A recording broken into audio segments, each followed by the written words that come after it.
കോഴിക്കോട് വടകരയിൽ 2 വയസ്സുകാരിയെ പുഴയിൽ മരിച്ച നിലയിൽ കണ്ടെത്തി. കുറുക്കോത്ത് KC ഹൗസിൽ ഷമീറിന്റെയും മുംതാസിന്റെയും മകൾ ഹവ്വ ഫാത്തിമയാണ് മരിച്ചത്. വീടിനോട് ചേർന്നുള്ള പുഴയിലാണ് മൃതദേഹം കണ്ടെത്തിയത്.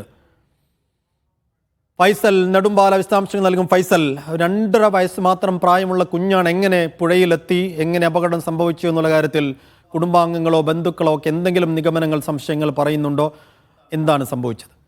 സൈഫുദ്ദീൻ, നിലവിൽ ഇത്തരത്തിൽ സംശയങ്ങളൊന്നും തന്നെയില്ല. ഇന്ന് ഉച്ചയ്ക്ക് 12 മണിയോടുകൂടിയാണ് ഈ ഒരു സംഭവം നടക്കുന്നത്. വീട്ടുമുറ്റത്തെ കളിച്ചുകൊണ്ടിരിക്കുന്ന ഒരു കുട്ടിയെ പെട്ടെന്ന് കാണാതാവുമ്പോൾ വീട്ടുകാർ തിരഞ്ഞുകൊണ്ടിരിക്കുന്ന സമയത്താണ് ഈ തൊട്ടടുത്ത് 50 മീറ്റർ മാത്രമാണ് ഈ വീട്ടിൽ നിന്നും പുഴയിലേക്കുള്ള ഒരു ദൂരം എന്ന് പറയുന്നത്. അപ്പോൾ ഇത്തരത്തിൽ വീട്ടുകാർ തിരഞ്ഞു പോകുന്ന ഒരു സമയത്താണ് ഈ പുഴയുടെ അരികിൽ മൃതദേഹം കണ്ടത്. തുടർന്ന് ഈ കുട്ടിയെ ഇപ്പോൾ വടകര ജില്ലാ ആശുപത്രിയിലേക്ക് മാറ്റിയിട്ടുണ്ട്.